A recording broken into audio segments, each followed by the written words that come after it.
essa volatilidade. A gente já começa, inclusive, né, falando agora com ele, Gustavo Cruz, estrategista da RB Investimentos, que está chegando aqui na nossa programação sobre este tema. Bom dia, Gustavo, bem-vindo. Bom dia, muito obrigado aqui por mais um convite. Obrigada, Gustavo. IPCA 15 não deu alívio ali para o mercado logo no comecinho do pregão, mas parece que foram as falas ali do presidente Lula que acabaram azedando mais este cenário. A incerteza está ficando inadministrável? Difícil, mas eu entendo que os comentários pesam mais. O IPCA 15, ele veio até um pouco abaixo, o mercado estava com mais de 0,40 e a parte de serviços cheia, ela desacelerou bem. A parte de serviços core, que é aqueles que oscilam um pouco menos, ele até acelerou um pouco. Mas, de qualquer maneira, o IPCA 15 não traz más notícias para o Banco Central. Mostra que realmente a inflação está caminhando como eles projetam para entregar a inflação abaixo, perto da meta, abaixo do limite superior. Agora, as falas do presidente Lula, elas vão muito na parte, no tom político, de juntar a sua base para se unirem. Ele sabe que está com uma popularidade que não ascendeu tanto quanto nos mandatos anteriores, então ele tenta organizar sempre, e o mercado financeiro como alvo é sempre um alvo muito fácil, porque não existe uma pessoa para retrucar, não existe esse porta-voz, portanto ele sempre utiliza em momentos de baixa popularidade ou de algum episódio um pouco mais negativo.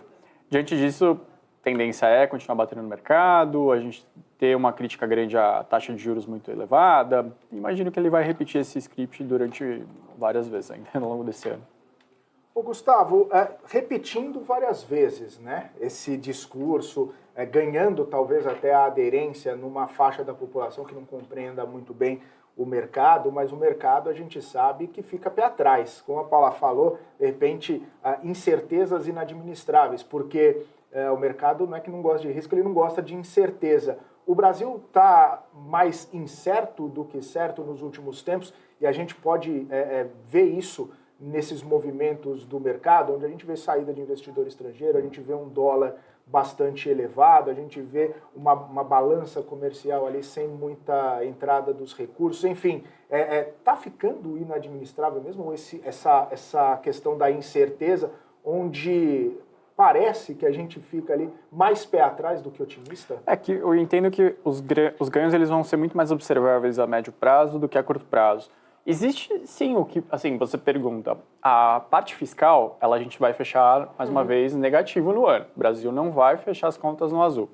Existe uma lista de coisas que poderiam ser feitas para levar as contas para o azul esse ano já? Existem.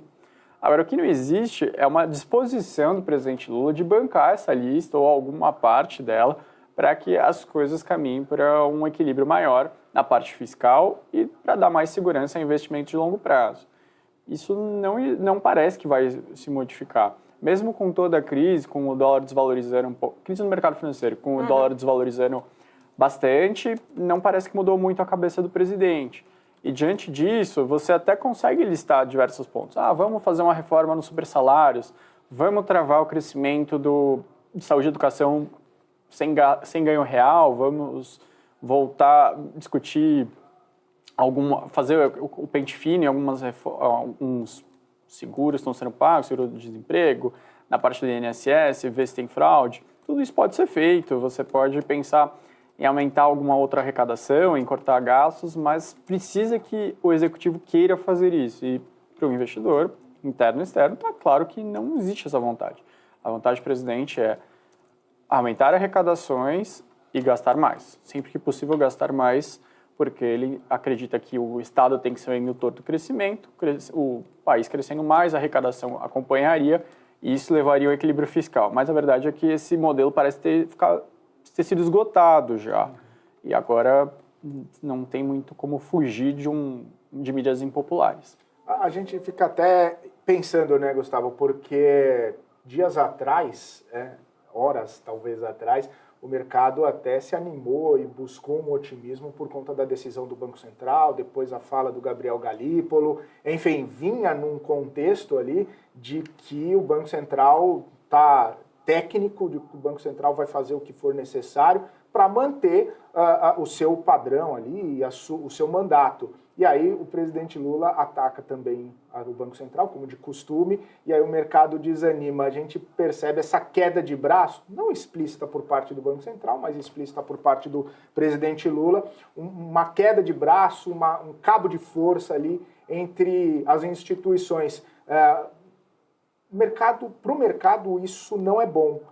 A gente pode ver mais disso e até mesmo alguma reverberação dentro mesmo do Comitê de Política Monetária, dentro do Banco Central, essa queda de braço ficar mais institucionalizada e aí azedar de vez? Assim, a pressão política ela é grande. A gente está fechando a metade do ano e no final do ano 3 pessoas vão ser trocadas no Banco Central. O presidente Lula pode fazer uma avaliação de que não gostei do que foi feito até agora com os nomes que eu coloquei, com os nomes que o Haddad me trouxe. Vou colocar nomes que o meu partido está me trazendo, que são nomes mais heterodoxos, que são nomes que vão tensionar ainda mais na parte de política monetária. Por enquanto, como o Felipe colocou na pergunta dele, nós não temos uma crise de política monetária no Brasil. A gente tem uma incerteza, um desequilíbrio fiscal muito grande, mas a gente não tem uma pressão em cima do Banco Central, um entendimento do mercado que o Banco Central está sendo muito leniente, que o Banco Central está deixando a inflação subir mesmo. Isso segura.